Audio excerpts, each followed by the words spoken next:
آج جہاں باقی عبادتوں میں سستی ہو رہی ہے، دعاؤں میں بھی لوگ پیچھے چلے جا رہے ہیں، مانگتے ہی نہیں ہیں، اور مانگتے ہیں تو پتہ نہیں کس اسٹائل سے مانگتے ہیں، توجہ نہیں ہوتی۔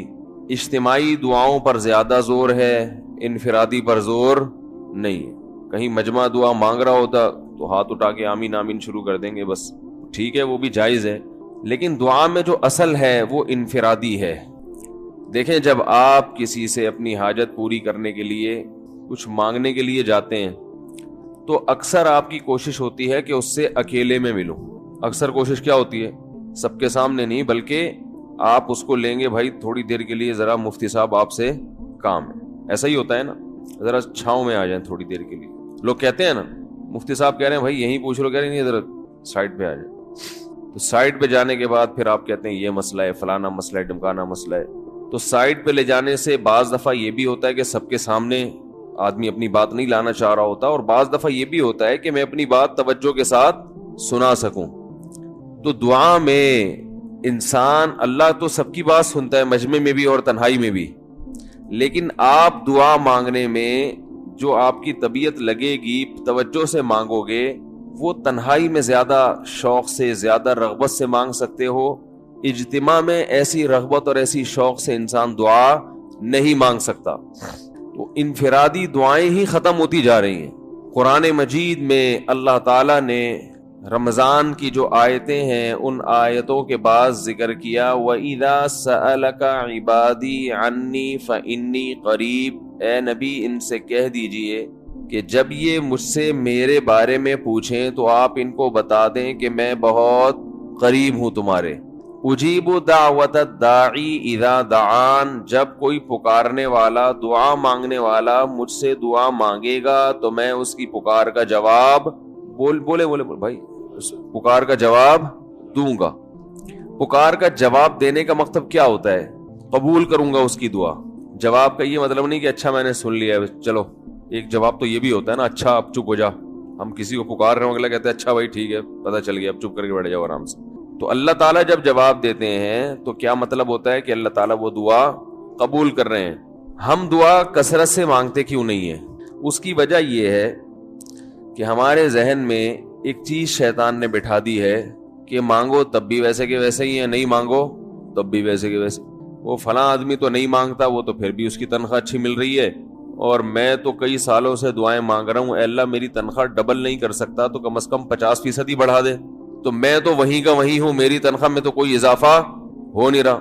تو ہم تو دیکھتے ہیں کہ ادھر دعا مانگو کچھ بھی نہیں ہو، سوائے ثواب کے کچھ بھی نہیں ملتا۔ یہ وہ چیز ہے جو انسان کو دعاؤں سے روکتی ہے۔ حالانکہ ہم پیغمبروں کی زندگی دیکھتے ہیں تو بات بات پر دعائیں مانگتے تھے، بہت کثرت سے، بہت زیادہ۔ نوح علیہ السلام، اچھا اللہ نے ان کی دعاؤں کو قرآن میں ذکر بھی کیا ہے۔ مناجات مقبولہ ایک دعاؤں کی کتاب ہے۔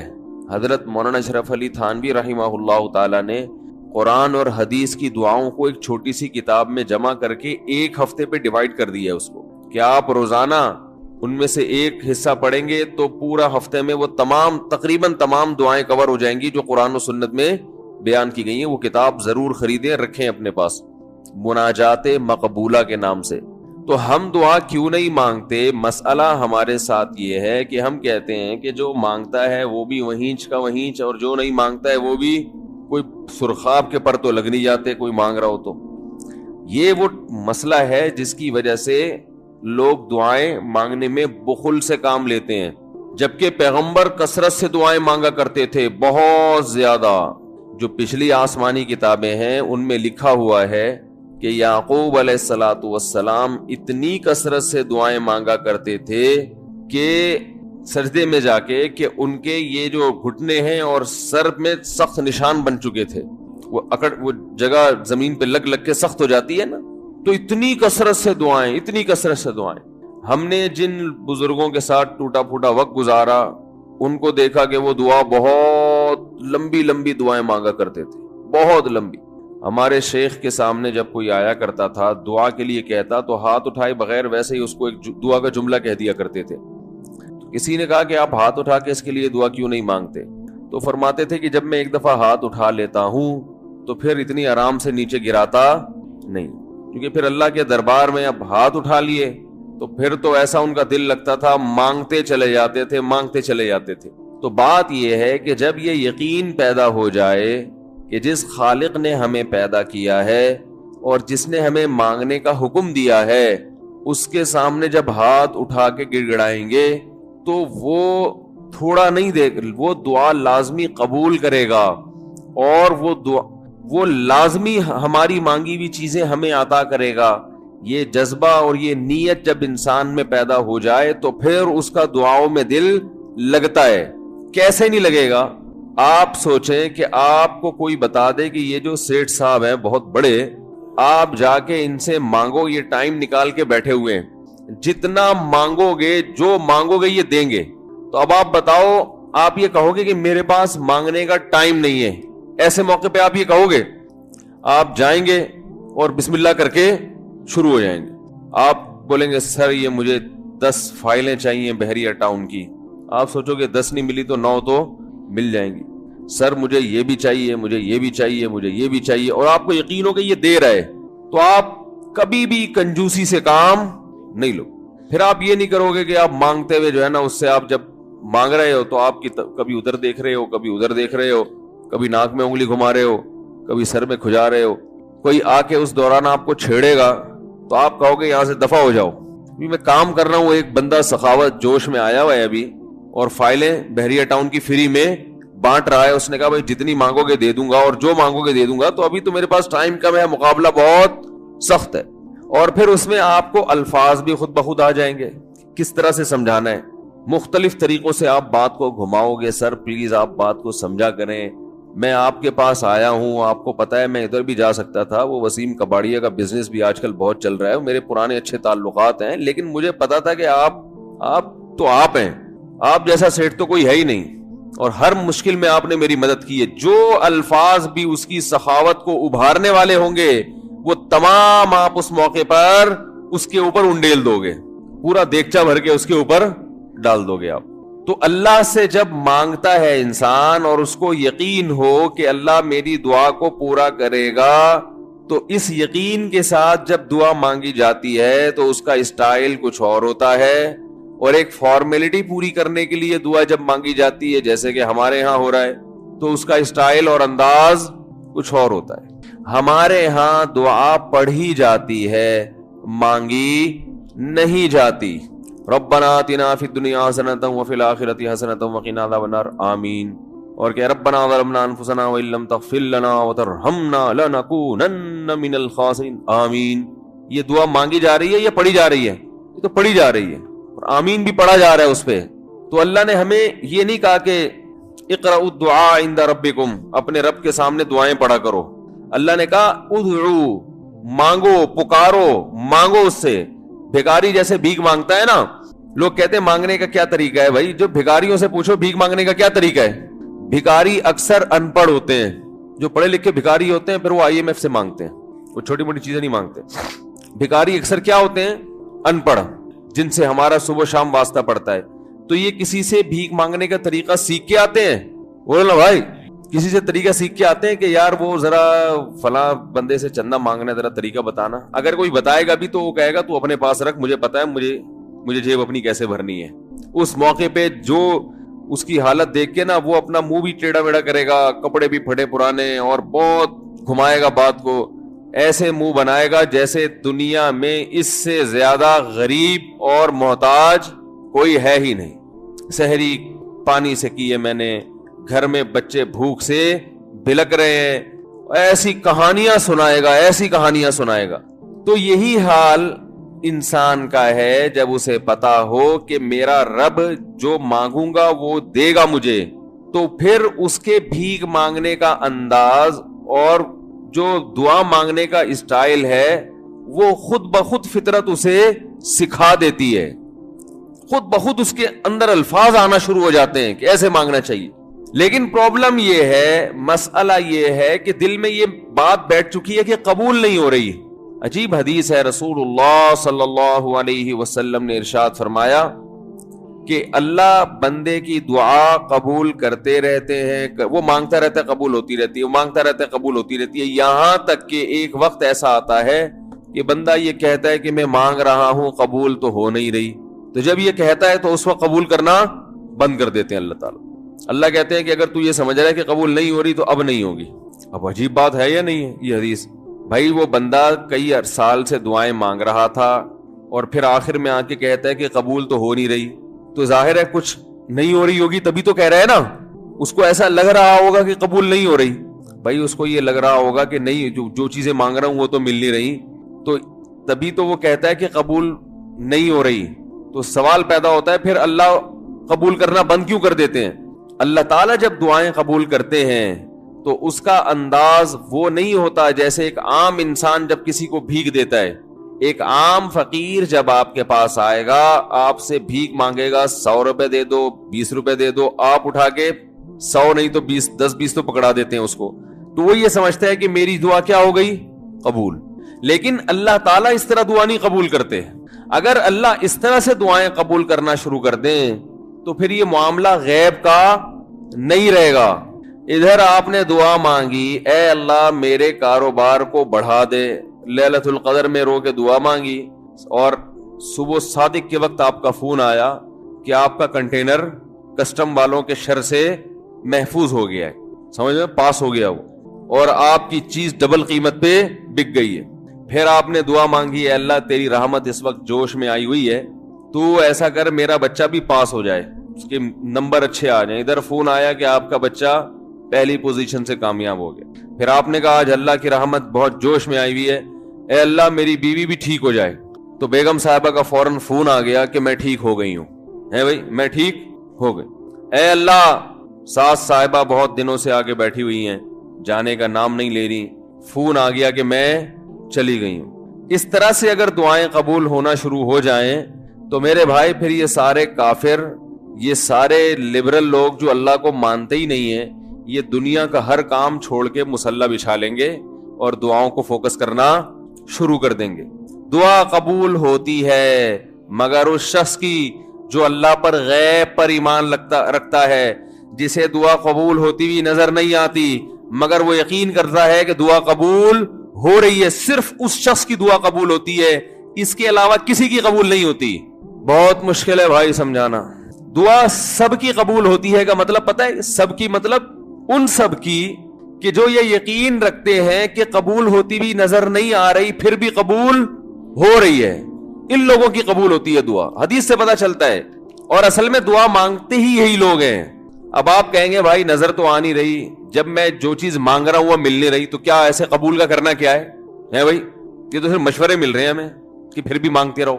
تو ہم نے وہ ایک فقیر تھا نا، ایک سیٹھ صاحب کے پاس آیا، کہنے لگا کہ بھائی ذرا کچھ پیسے مل جائیں گے، گھر میں ضرورت ہے. تو اس نے کہا اتنے ہٹے کٹے ہو کے بھیک مانگتے ہو، شرم نہیں آتی؟ تو اس نے کہا فی الحال میں نے آپ سے بھیک مانگی ہے، مشورہ نہیں مانگا. جب مشورہ مانگوں تو اس وقت مشورہ دے دینا کہ بھیک مانگنا میرے لیے مناسب ہے یا نہیں ہے. بھائی ابھی میں آپ سے پیسے مانگ رہا ہوں، مشورے کے لیے پھر کوئی اور ٹائم انشاءاللہ رکھ لیں گے، اس میں آپ سے مشورہ لوں گا کہ میرے جیسے آدمی کو بھیک مانگنا مناسب ہے یا نہیں. تو آپ کے ذہن میں بھی یہ خیال آ رہا ہوگا کہ ہم اللہ سے دعا مانگتے ہیں اور اللہ کی طرف سے جو چیز جو ہم مانگ رہے ہیں وہ تو مل نہیں رہی، بلکہ اللہ کی طرف سے مشورے مل رہے ہیں کہ مانگتے رہو قبول ہو رہی ہے، تو ہوتی بھی تو نظر نہیں آ رہی. کیا خیال ہے بھائی؟ قبول ہوتی بھی نظر تو نہیں آ رہی. تو یاد رکھیں دعا تو لازمی قبول ہوتی ہے. اگر آپ کو قبول ہوتی بھی نظر نہیں، دعا قبول ہونے کے انداز مختلف ہیں.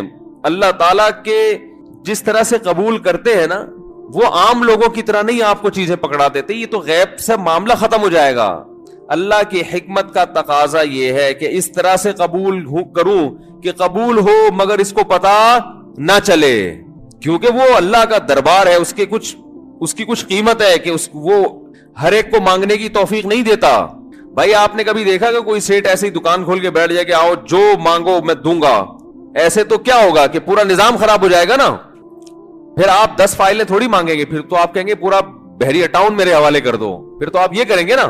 یہ تو میں نے ایک مثال دی تھی. عملاً ایسا نہیں ہوتا. عملاً وہی آ کے بیٹھے گا اور وہی آپ کو پیشکش کرے گا کہ اس کے کچھ اصول اور ضابطے ہوں گے، ان قواعد پہ آپ پورے اترتے ہوگے تو آپ کو وہ گھسنے دے گا. اللہ کے بھی کچھ اصول اور ضابطے ہیں، ساری دعائیں قبول کرے گا. جو مانگو گے صرف اتنا نہیں بلکہ بڑھا کے دے گا. لیکن اصول یہ ہے کہ اللہ کہتے ہیں کہ جب میں دوں گا تو نظر نہیں آئے گا، مگر یقین رکھنا ہے کہ کیا کر رہا ہوں، میں دے رہا ہوں، پھر دیتا رہوں گا میں۔ پھر بات وہیں آگے کھڑی ہو جاتی ہے کہ ایسے دینے کا کیا فائدہ کہ ہماری سمجھ میں نہیں آ رہا کہ پتہ نہیں کیسے دے رہا ہے اللہ تعالیٰ۔ تو یاد رکھیں اللہ تعالیٰ کے دینے کا انداز تھوڑا مختلف ہے۔ وہ کیا ہے؟ بعض مرتبہ جو چیز مانگ رہے ہوتے ہیں اللہ وہی چیز آپ کو دے دیتا ہے، اور ایسا بھی ہوتا ہے۔ ہمیشہ ایسا تو نہیں ہوا ہوگا کہ جو چیز مانگی اور نہیں ملی ہو، کئی بار ایسا ہوا ہے کہ جو مانگا وہ اللہ نے دے دیا، فوراً مسئلہ حل ہو گیا۔ بعض دفعہ بلکہ اس سے بھی پہلے کا اسٹیپ، بسا اوقات تو آپ دعا مانگ ہی نہیں رہے ہوتے، آپ اس کو دعا سمجھ رہے ہوتے ہو، لہذا اس میں وہ جان ہوتی نہیں ہے، تو قبولیت کا پھر سوال ہی پیدا نہیں ہوتا۔ آپ دعا پڑھ رہے ہوتے ہو، مانگ رہے نہیں ہوتے، تو اللہ نے تو دعائیں قبول کرنے کا کہا ہے، دعائیں پڑھنے پر کہا ہو، وعدہ کیا ہو، ایسا ہمارے علم میں کوئی حدیث نہیں ہے۔ دیکھیں یونس علیہ السلام جب مچھلی کے پیٹ میں تھے تو یونس علیہ السلام کو اپنی خطا کا احساس ہوا کہ میں اللہ کی پرمیشن کے بغیر اپنی قوم کو چھوڑ کے آ گیا ہوں، ان کو احساس ہو گیا، تبھی اللہ نے مجھے مچھلی کے پیٹ میں ڈال دیا ہے۔ تو اب آپ نے مچھلی کے پیٹ میں جا کے یہ دعا مانگی، لا الہ الا انت سبحانک انی کنت من الظالمین، اے اللہ تیرے سوا کوئی عبادت کے لائق نہیں ہے، سبحانک تو ہر عیب سے پاک ہے، تو نے جو مجھے مچھلی کے پیٹ میں ڈال دیا تو یہ تیری غلطی نہیں ہے، تو ہر عیب سے پاک ہے، انی کنت من الظالمین، میں ہوں ظلم کرنے والا اپنی جان پہ، مجھ سے غلطی ہوئی ہے۔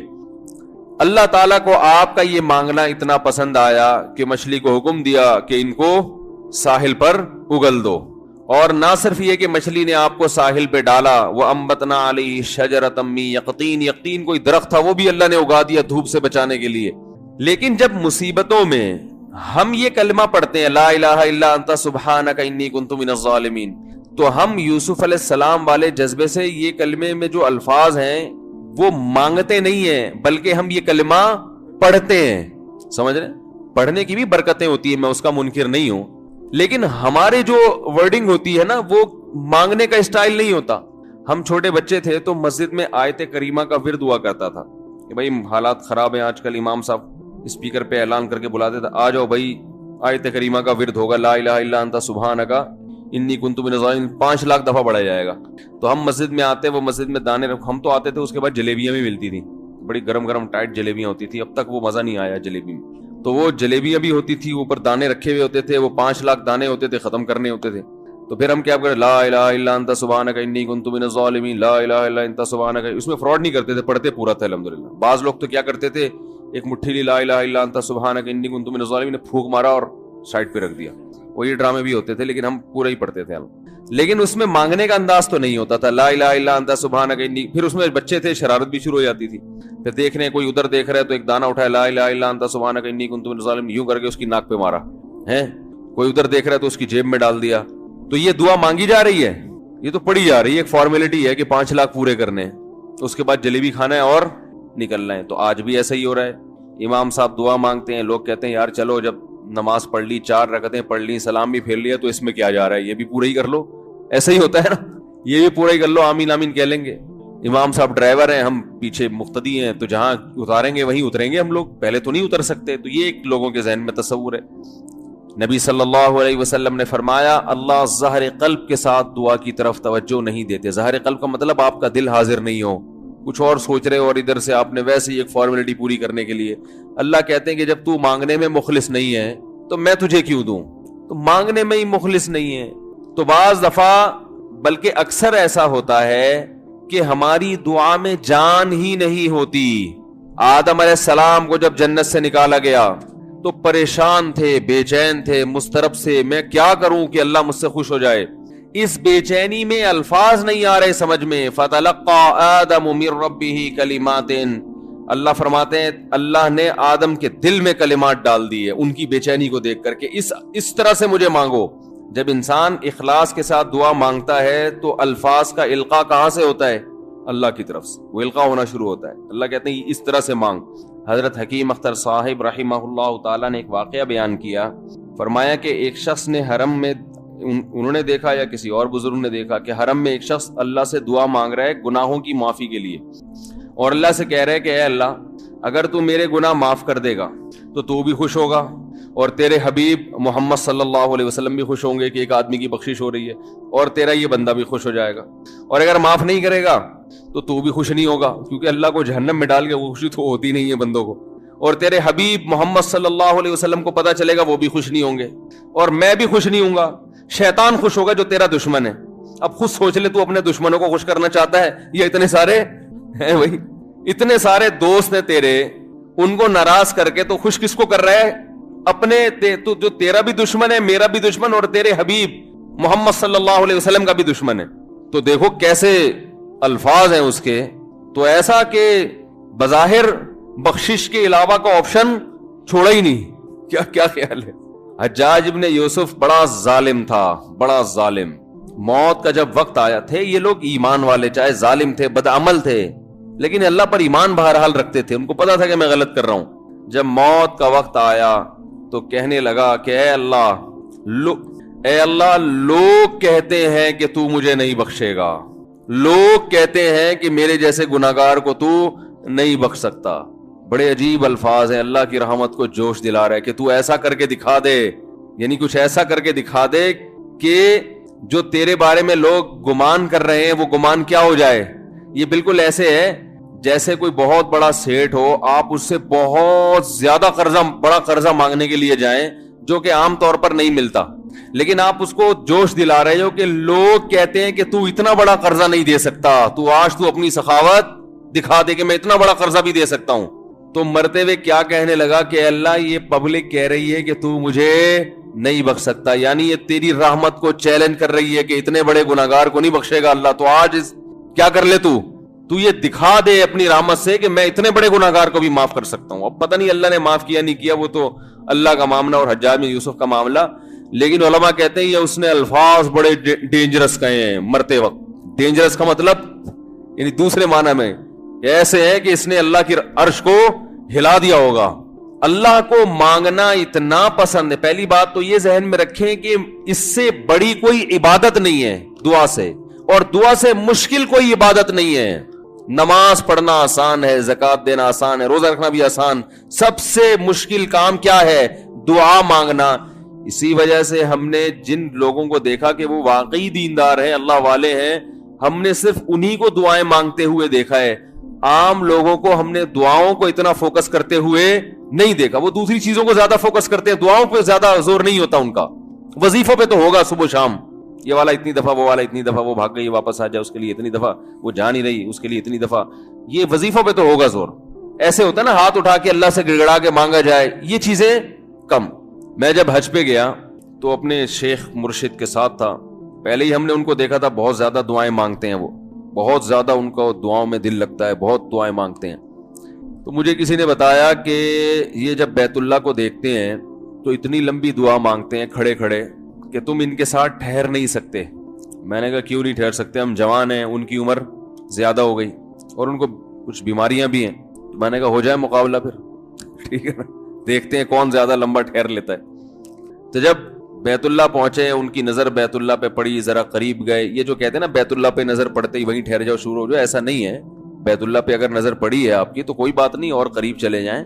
کوئی دوسرا عمل کرنے سے پہلے دعا مانگیں۔ پہلی نظر کا مطلب یہ ہوتا ہے کہ جب نظر پڑی ہے تو اب طواف شروع کرنے سے پہلے یا کوئی دوسرا عمل کرنے سے پہلے آپ جا کے دعا مانگیں، تو وہ دور سے نہیں بلکہ جتنا قریب جا کے مانگیں اتنا زیادہ اچھا۔ لوگ کیا کرتے ہیں، یوں منہ نیچے کر کے جا رہے ہوتے ہیں کہ پہلی نظر پڑ گئی تو پھر دعا کا موقع نکل جائے گا، تو یوں جو ٹکرا بھی جاتے ہیں۔ کچھ نہیں ہوتا، نظر پڑ جائے تو اور تھوڑا قریب جائے، قریب جا کے دعا مانگیں۔ تو ان کو ہم نے دیکھا کہ انہوں نے دعا مانگنا شروع کی، میں بھی کھڑا ہو گیا ساتھ میں، ہم نے کہا چلو ہم بھی مانگتے ہیں۔ تو وہ اتنی دیر تک حالانکہ کمر میں بھی تکلیف، بیماریاں بھی ہیں، شوگر بھی ہے، تو بالآخر میں نے ہتھیار ڈال، میں نے کہا میں اتنی دیر کھڑا نہیں ہو سکتا۔ اور میں پھر اب بیٹھتے ہوئے شرم بھی آ رہی تھی کہ وہ بولیں کہ میری عمر زیادہ ہے اور یہ دیکھو ابھی جوان، شادیاں تو کرتا رہتا ہے، تو یہ کیا شادیاں کرے گا جو کھڑا نہیں ہو سکتا اتنی دیر۔ تو وہ اتنی دیر ہو گئی تو میں بیٹھ گیا واقعی۔ تو کئی ایسے ہمارے اکابر گزرے ہیں، بزرگ گزرے ہیں، 1 گھنٹہ، 2 گھنٹہ، 3 گھنٹہ مرکز میں, تبلیغی مرکز میں کسی نے بتایا کہ ایک بزرگ کو میں نے دیکھا صبح اشراق کے وقت دعا مانگنا شروع کی ہے اور ظہر کی نماز میں اٹھے. اشراق کے وقت دعا مانگنا شروع کی اور کب اٹھے؟ یہ وہ لوگ تھے جن کا دعاؤں میں دل لگتا تھا. اب بتائیں دعا مشکل عبادت ہے یا نہیں ہے؟ حضرت عمر رضی اللہ تعالی عنہ کا قول ہے, فرماتے ہیں کہ مجھے اس بات کی پرواہ نہیں ہوتی کہ میری دعا قبول ہو رہی ہے کہ نہیں ہو رہی, مجھے اس کی فکر رہتی ہے کہ دعا مانگنے کی توفیق مل رہی ہے کہ نہیں مل رہی. کیونکہ اللہ جب ناراض ہوتا ہے نا کسی سے, مانگنے کی توفیق چھین لیتا ہے اللہ تعالیٰ. اور مانگنے کی توفیق دی ہوئی, اس کا مطلب اگر ناراض ہے بھی تو اتنا زیادہ نہیں ہے, تھوڑا بہت ہے, وہ تلافی چاہتا ہے کہ آپ کر لو.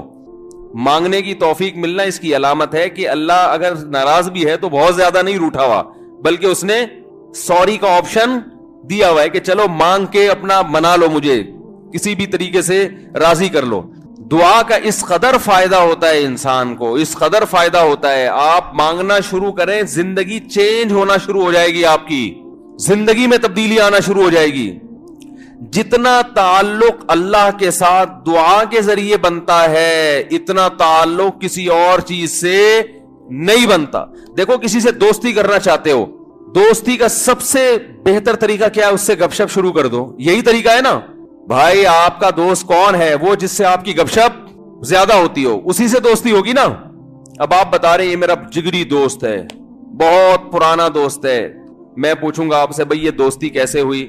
یہ دوستی بھائی ایسے ہوئی کہ میں جس کالج میں پڑھتا تھا وہیں یہ بھی یہی پڑھتا تھا, تو کیا کرتے تھے آپس میں, کوئی بات چیت ہوتی تھی؟ بات چیت تو نہیں ہوئی کبھی زندگی میں, تو پھر دوستی کیسے ہو گئی؟ پڑھتے تو بہت سارے لوگ ہیں.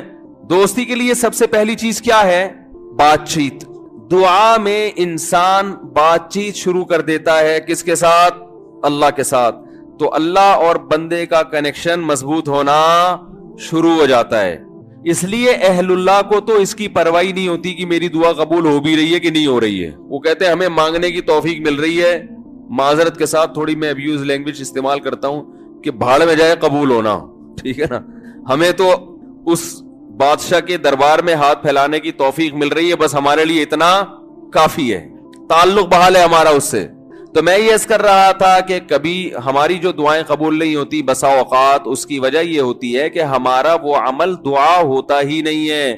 جب دعا ہی نہیں ہوتا تو پھر اس میں قبولیت کہاں سے آ گئی؟ وہ تو ہم پڑھ رہے ہوتے ہیں الفاظ رٹا لگا کے ایک چیز کو, یعنی ایک پڑھنے کے انداز میں ہوتی ہے, وہ اس میں جذبات ہی نہیں ہوتے. جذبات کن لوگوں کے ہوتے ہیں؟ امام بخاری رحمہ اللہ تعالیٰ کی سوانے پڑھیں آپ, بچپن میں نابینا ہو گئے, والدہ تو آپ کو بڑا علم سکھانا چاہتی تھی, پریشان کہ اللہ یہ تو میرا بچہ ہی نابینا ہو گیا, تو رات کو مصلے پہ گڑ گڑا کے دعا مانگنا شروع کی, اے اللہ میرے بچے کی بینائی واپس لوٹا دے, اے اللہ اس کی بینائی واپس لوٹا دے. اتنا مانگا ہے کہ روتے روتے دعا مانگتے مانگتے آنکھ لگ گئی, خواب آیا, دو فرشتے آپس میں بات کر رہے ہیں کہ اللہ نے اس عورت کی دعا قبول کر لی ہے اور اس کے بچے کو بینائی لوٹا دی ہے. جب آنکھ کھلی ہے تو دیکھا کہ بچے کی بینائی واپس لوٹ چکی تھی, بینائی واپس لوٹ چکی تھی. ہندوستان میں ایک بزرگ تھے, رمضان نام تھا ان کا, یہاں کراچی ہجرت کر کے آ گئے تھے ہندوستان سے. تو جو کوئی اس طرح کے بڑے لوگ ملتے تھے نا, جو بھی نیک ہوں, پرہیزگار ہوں, تو میں ان سے تھوڑا سا انٹرویو لیتا تھا کہ آپ نے کوئی ایسی کوئی واقعہ دیکھا ہو, کوئی کرامت دیکھی. انہوں نے اپنا بڑا دلچسپ واقعہ سنایا. فرماتے ہیں کہ میں نے اپنی آنکھوں سے دیکھا کہ ہندوستان کے ایک علاقے میں جو بلوائی تھے نا, جو بلوا کرنے والے ہندو تھے, انہوں نے, دہشت گردوں نے مسلمانوں کے علاقوں پہ حملہ کر دیا. مسلمان بہت تھوڑے تھے, مقابلہ نہیں کر سکتے تھے. تو کہتے ہیں کہ ایک بزرگ تھے وہیں کہیں مظاہر علوم کے یا دیوبند کے. مقصد میرا یہ نہیں ہے کہ کوئی دیوبند کے علاوہ کوئی بزرگ نہیں ہوتا, وہ چونکہ واقعہ ان کا اس لیے, کوئی لوگ اس پہ بھی کہتے ہیں کہ اپنے مسلک کو وہ کرنا ہے, وہ اتفاق سے تھے وہاں کے, تو اس لیے میں نے بول دیا. تو وہ مکان کی چھت پہ کھڑے ہو گئے اور اللہ سے دعا مانگنے لگے. بہت گڑ گڑا کے دعا مانگی انہوں نے کہ اللہ ان لوگوں کے شر سے ہمیں بچا لے. تو یہ جو واقعہ سنانے والے تھے نا, انہوں نے مجھے خود بتایا, کہتے میں نے اپنی آنکھوں سے دیکھا کہ گھوڑوں پہ آسمان سے فرشتے نازل ہو رہے ہیں اور ان کے ہاتھ میں بڑی بڑی راڈیں ہیں, گزند ہیں, اور وہ زمین پہ نازل ہو کر انہوں نے ان بلوائیوں کے خلاف حملہ کر دیا, مارا ان کو. میں نے جب یہ واقعہ ایک دفعہ بیان کیا تو یوٹیوب پہ جب یہ واقعہ گیا تو اس علاقے کے جو مسلمان تھے ان کے کمنٹس آئے کہ یہ واقعہ یہاں پر ہوا ہے اور اس گاؤں میں ہوا ہے. نہیں یاری بات سمجھ میں؟ تو یہ کیا ہے؟ دعا مانگنے والے کی جو دعا ہے نا اس میں طاقت تھی, وہ مانگ رہا تھا گڑ گڑا کے. آپ نے دیکھا ہوگا آج کل ہم نماز استسقا پڑھتے ہیں، بارش پھر بھی نہیں ہوتی. عموماً ایسا ہی چل رہا ہے سسٹم جو چل رہا ہے نا. نماز استسقا پڑھ رہے ہیں، بارش نہیں ہو رہی، تو اللہ سے اچھی امید رکھتے ہیں کہ قبول ہوتی ہوں گی دعائیں. لیکن پہلے دعائیں نماز استسقا کی فوراً قبول ہوتی تھی اور ان کا ظاہر بھی قبول ہوتا تھا. یہ ہم نے بھی اپنے بڑوں سے بھی سنا. میری دادی نے، اللہ ان کی مغفرت کرے، خود بتایا، انہوں نے بتایا کہ ہندوستان میں جب بارشیں برسنا ختم ہو جاتی تھی تو مظاہر علوم سے، دیوبند سے علماء کی ایک جماعت نکلتی تھی سہارنپور سے، اور عورتیں، بچے، مرد، بوڑھے سب ان کے ساتھ نکل کے میدان میں جاتے تھے. خود انہوں نے اپنا واقعہ سنایا. کہہ رہے ہم جاتے تھے میدان میں بوسیدہ کپڑے پہن کے. نماز استسقا میں یہی ہے نا کہ بوسیدہ کپڑے پہن کے جاؤ، اپنے مواشی کو بھی لے کر جاؤ اور شہر سے باہر جاؤ اور دھوپ میں اللہ سے گڑگڑا کے دعائیں مانگو. تو کہتے ہیں ہم جب جایا کرتے تھے بارش کی دعا مانگنے کے لیے تو اتنا یقین ہوتا تھا کہ بارش ہوگی کہ تمبو ساتھ لے کر جاتے تھے کہ جب بارش ہوگی نا تو وہاں دیگیں پکیں گی اور کھانا کھایا بھی جائے گا، خوشی میں کھلایا بھی جائے گا. تو وہ کھانے کا سامان گھر سے لے کر جایا کرتے تھے. اور انہوں نے بتایا کہ ہم نے خود دیکھا ہے کہ نماز استسقا کے لیے دعائیں ہو رہی ہیں اور آسمان پہ بادل آئے اور بارش برسنا شروع، اور ہم سب کیا کر رہے ہیں؟ تمبو لگا کے کھانا کھا رہے ہیں خوشی میں. یہ میں نے خود سنا. نمازی تھی ماشاءاللہ، پرہیزگار تھی. مولانا عبد الرحیم رائے پوری رحمۃ اللہ علیہ سے بیعت بھی تھی وہ. یہ اس لیے فضائل سنا رہا ہوں کہ بھائی امید ہے کہ انشاءاللہ جھوٹ نہیں بولا ہوگا انہوں نے. وہ جھوٹ کیوں بولیں گی بھائی، ان کو کوئی پیسے مل رہے تھے. یہاں ہمارے پڑوس میں یہی اسی مسجد میں سامنے ایک ڈاکٹر صاحب رہا کرتے تھے، آپ کو معلوم ہوگا. یہاں ایک ڈاکٹر صاحب رہتے تھے نا سامنے والے گھر میں. ان کے والد صاحب بھی بوڑھے آدمی تھے. اللہ تعالیٰ اگر زندہ ہیں تو اور عمر میں برکت دے، انتقال ہو گیا تو اللہ ان کی مغفرت کرے. میرے سے بڑی گپ شپ تھی ان کی. مجھے بس یہ کہتے تھے آپ اتنے پتلے کیوں ہیں؟ اب تو میں تھوڑا موٹا ہو گیا، بہت ہی پتلا تھا. کہہ رہے ہیں آپ مولوی ہو کے اتنے باریک سے کیوں ہیں؟ وہ ایسی گپ شپ میں مذاق کرتے تھے. تھے جڑے ہوتے ہیں نا کچھ زندہ دل قسم کے، لاہور کے تھے، پنجاب کے اصل. تو انہوں نے بھی، ان سے بھی گپ شپ ہوتی تھی. انہوں نے بھی ایسے، میں نے ان کو بتایا کہ ہماری دادی سے ہم نے سنا کہ وہاں ہندوستان میں جب جایا کرتے تھے نماز استسقا کے لیے تو بارش ہو جاتی تھی. آپ نے کبھی ایسا دیکھا؟ انہوں نے کہا ہم نے خود اپنی آنکھوں سے دیکھا. انہوں نے اپنے 2 واقعات سنائے. ایک انڈیا کا، وہ انڈیا کے پنجاب سے ان کا تعلق تھا. کہنے لگے کہ ایک مرتبہ بارش رک گئی تو ہم بارش کے لیے یعنی دعا مانگنے کے لیے نماز استسقا کے لیے گھر سے نکلے. سنت یہ ہے کہ نماز استسقا میں آپ ایک تو آبادی سے دور جائیں، نمبر 2 تھوڑے بوسیدہ کپڑے پہن کے جائیں. سب جائیں، بچے بھی جائیں، عورتیں بھی جائیں، مرد بھی جائیں، بوڑھے بھی جائیں، سب لوگ جائیں اور بہت لمبی دعا مانگی جائے، بہت اطمینان کے ساتھ دعا مانگی جائے. تو وہ کہتے ہیں کہ ہم جب نکل کے جا رہے تھے تو ہندو یہ کہہ رہے تھے یہ موسلے بارش برسانے جا رہے ہیں. ہندوؤں کو اتنا یقین تھا، موسلے کہتے ہیں نا، موسٹلی ہندو زیادہ تر موسلے ہی کہتے ہیں مسلمانوں. تو کہہ رہے تھے کہ یہ کیا کرنے جا رہے ہیں؟ موسلے بارش برسوانے جا رہے ہیں. کہتے ہیں کہ جب گئے ہیں دعا مانگی ہے، انتہائی شدید گرمی. آج نماز استسقا بھی ایئر کنڈیشن ہال میں ہوتی ہے اور توبہ ووبہ کا تو کوئی تصور ہوتا ہی نہیں ہے، کوئی گناہوں سے توبہ بھی کرے. وہ تو یہی ہوتا ہے اللہ میں پھر فلم دیکھوں گا، جیسی بارش ہوگی تو میں کیا دیکھوں گا جا کے. تو گناہ سے تو قرآن کیا کہتا ہے؟ یا قوم استغفروا ربکم، گناہوں سے معافی مانگو. یرسل السماء علیکم مدرارا، آسمان سے موسلا دھار بارشیں برسائے گا. تو نماز استسقا کا جو کانسیپٹ تھا وہ یہ تھا کہ آپ اللہ سے اپنے تمام گناہوں کی معافی مانگیں. تو گناہوں کی معافی کا تو ہمارے ذہن میں ہی نہیں ہوتا اور وہ امام پہ ڈال دیتے ہیں جو بیچارہ دعا مانگ رہے ہیں نا کہ اس کی وجہ سے قبول نہیں ہوئی. وہ تو اخلاص سے مانگ رہا ہوتا ہے. مسجد کا امام جو ہے وہ پبلک میں ایسے ایسے ماشاءاللہ بدماشوں کی کثرت ہوتی ہے. کوئی بہن کی وراثت کھا کے بیٹھا ہے، کوئی یتیم کا مال دبا کے بیٹھا ہوا ہے. چلو اب دبا لیا، مال کھا لیا، اب توبہ تو کرنا کہ اللہ میں واپس دے دوں گا. وہ نہیں ہوتا. اللہ میں قحط سے مر جاؤں، بارش نہ ہو کوئی مسئلہ نہیں ہے، میں مر جاؤں گا قحط سے، مگر میں بہن کا پلاٹ واپس بولو بھائی نہیں کروں گا. تو پھر کہاں بارش ہوگی میرے بھائی؟ اللہ کہہ رہے ہیں تم بدماشی چھوڑنے کے لیے تیار نہیں ہے. تو وہ انہوں نے اپنا واقعہ سنایا کہ ہم گئے، ہم نے دعا مانگی، اور وہ جو ہمارے امام صاحب تھے انڈیا میں، کوئی جالندھر یا کوئی لدھیانہ کا واقعہ ہے، کہہ رہے ہیں وہ سردے میں گئے ہیں اور اوپر سے اتنی شدید گرمی تھی کہ وہ ہماری کمر جو ہے نا دھوپ کی وجہ سے ایسا لگ رہا تھا جل جائے گی. مگر امام صاحب جو سردے میں جا کے روئے اور پبلک کو رلایا انہوں نے کہ اللہ جب تک بارش برسے گی نہیں یہاں سے ہم ہلیں گے نہیں. یہ اب دیکھیں جس کو اطمینان ہوگا وہ اتنی دیر تو سردی میں پڑا رہے گا, ورنہ وہ کہے گا یار کچھ ہونے والا تو ہے نہیں, خام خامے کمر جلا کے آ جاؤ. کہہ رہے ہیں وہ انہوں نے گڑ گڑائے ہیں, وہ ایسا گڑ گڑائے ہیں, اور کمر ہماری جل جل کے لگ رہا تھا کہ وہ خراب ہی نہ ہو جائے. اور پھر انہوں نے مجھے خود سنایا واقعہ, کہتے ہیں ہم نے دیکھا کچھ دیر ہوئی ہے, اس کے بعد گہرے بادل آئے ہیں اور وہی بارش برسنا شروع ہو گئی ہے. اور کہہ رہے ہیں جب تیز بارشیں ہوئی ہیں تو ہم جب واپس آ رہے تو ہندو ہنس رہے اور کہہ رہے تھے یہ موسلے بارش برسوا کے آ رہے ہیں. ہندوؤں کو بھی یقین ہوتا تھا یہ موسلے بڑے تیز ہیں. آج کا جو موسلہ ہے میرے بھائی ہم جیسے نالائقوں پر مشتمل ہے, تو پھر ہم اپنی ذمہ داری پوری نہیں کر رہے. اللہ کہتے تمہیں یقین نہیں ہے, تو پتہ نہیں کیا کر رہا ہے, یہاں بیٹھ گئے ادھر توجہ. میں تو دیکھا ہے دعا مانگتے مانگتے نا جیب میں چیک کر رہے ہوتے ہیں کتنے پیسے پڑے ہوئے, 50,000 کا تو ہے نا, وہ خراب تو نہیں ہوا, ہاں بھائی آمین, پھر وہ آمین, پھر وہ تھوڑی دیر میں یہاں کھو جائے گا, پھر ادھر کھو جائے گا. 10 کام ہو رہے ہیں, دل نہیں لگ رہا, ایک فارمیلٹی پوری ہو رہی ہے, تو یہ کیسے حساب چلے گا میرے بھائی. تو دعا قبول ہوتی ہے, بعض دفعہ ایسے ہوتی ہے جیسے میں نے آپ کو بتایا, اس طرح سے بھی ہوتی ہے کہ ادھر مانگی اور ادھر اللہ نے بارشیں برسانا شروع کر دی. اور بعض دفعہ دعا ایسے قبول ہوتی ہے, اچھا کچھ کر کے دعا مانگو تو زیادہ قبول ہوتی ہے. کچھ اللہ کے لیے کیا ہو نا, جیسے حدیث میں آتا ہے 3 آدمی غار میں بند ہو گئے, بڑا زبردست واقعہ ہے وہ حدیث میں. غار میں گئے تھے, اوپر سے پتھر لڑکا اور غار کا منہ بند, اب نکلنے کا راستہ ہی نہیں, اور ان کو کوئی آواز بھی نہیں باہر جا سکتی, فون وون تو ہوتا نہیں تھا پہلے. تو اب ان کو یقین ہو گیا کہ اب ہمارا انجام سوائے موت کے کچھ نہیں ہے, اس میں تڑپ تڑپ کے مرنا ہی اور کچھ نہیں ہوگا. تو تینوں نے کہا کہ بھائی دیکھو اللہ کو اپنے کسی اچھے عمل کا واسطہ دے کے دعا مانگو. ہم میں سے کسی سے کوئی زندگی میں اچھی نیکی ہوئی ہو جو آپ سمجھتے ہو کہ بہت اچھی نیکی ہے, تو اس نیکی کا اللہ کو واسطہ دے کے دعا مانگی جائے. تو مشہور حدیث ہے, جلدی مکمل کرتا ہوں. ایک نے کہا اللہ میں بکریاں چراتا تھا, گھر آیا, اپنے بچوں کو دودھ پلانے سے پہلے میں نے کہا والدین کو پلاؤں گا, والدین سو گئے تھے, تو ساری رات سرہانے ان کے سرہانے کھڑا رہا تھا میں سر کے پاس, ان کو جگاؤں گا بھی نہیں کہ نیند خراب ہو, اور ایسا بھی نہیں ہوگا کہ پہلے بچوں کو پلا دوں, پہلے ماں باپ بعد میں اپنے بچے.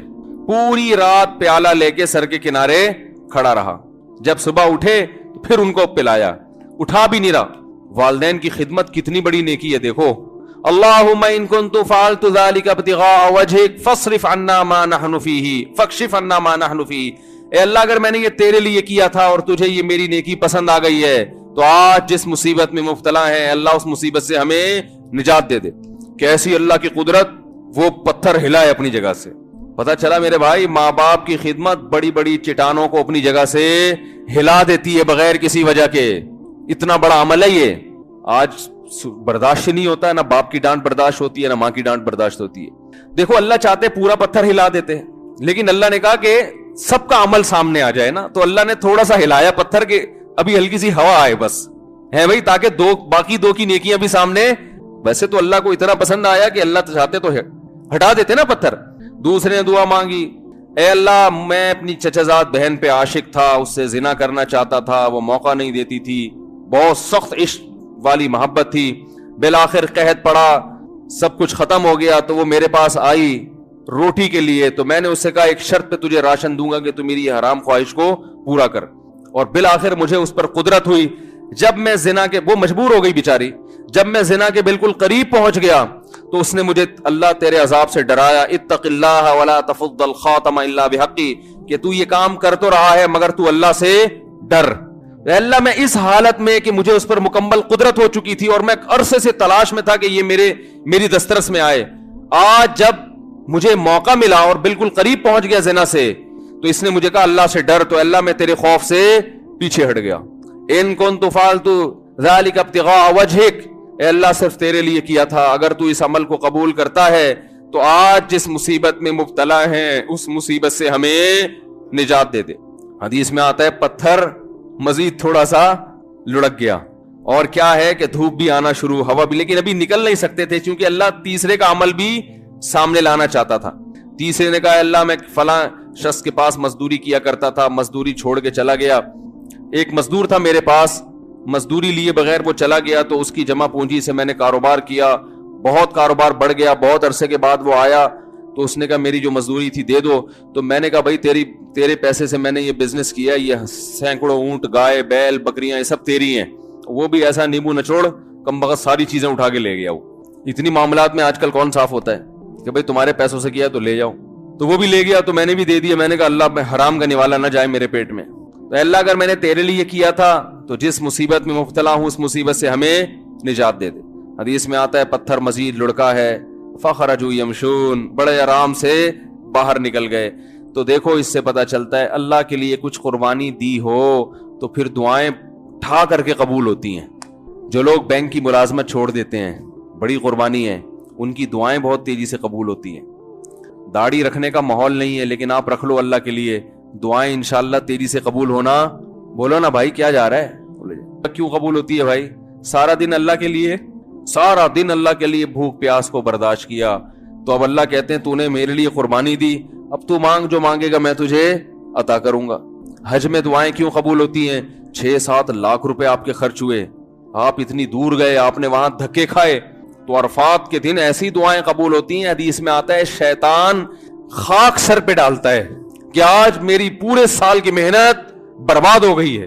لیکن ہم نے دیکھا ہے عرفات میں بھی دعائیں نہیں مانگ رہے لوگ. وہاں بھی ایک اجتماعی دعاؤں کا ماحول بنایا ہوا ہوتا ہے, ایک آدمی بیٹھا ہوا سب آمین آمین لگا رہے ہیں. بھائی وہاں تو کم از کم کچھ جا کے کچھ الگ سے اللہ سے گڑگڑا کے مانگ لو, دل لگاؤ اس دعا میں.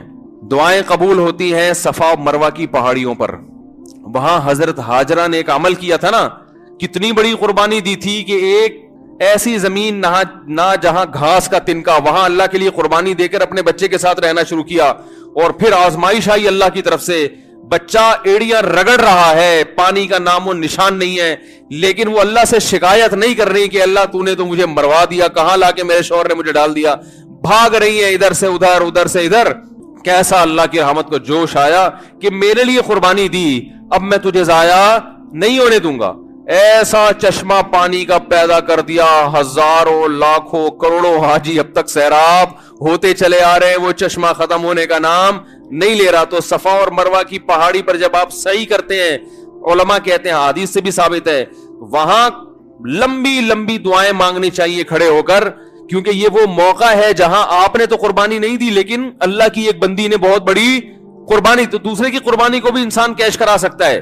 تو کچھ کرنے کے بعد جب مانگا جائے تو قبولیت کا امکان بڑھ جاتا ہے. ہم اللہ کے لیے کچھ قربانی دینے کے لیے تیار ہی نہیں ہے, کچھ کرنے کے لیے تیار ہی نہیں ہے, مانگنے کے لیے بھی تیار نہیں ہے. بلکہ اللہ نے ہمیں دعائیں بھی سکھائی ہیں, کیسی پیاری دعائیں سکھائی ہیں قرآن مجید میں اور احادیث میں. اللہم ارزقنی حبک وحب من یحبک وحب عمل یقربنی الی حبک. اور ایک اور دعا سکھائی, اللہم ارزقنی حبک, اللہم ارزقنی حبک وحب من ینفعنی حبہ عندک, اللہم فکما رزقتنی مما احب فاجعلہ قوتا لی فیما تحب وما زویت عنی مما احب فاجعلہ فراغا لی فیما تحب. ہم لوگ دعائیں بھی عجیب عجیب چیزوں کی مانگ رہے ہوتے ہیں. کیسے پیارے الفاظ سکھائے, اے اللہ تو مجھے اپنی محبت دے دے, میرے دل میں کیا کر دے, اپنی محبت ڈال دے.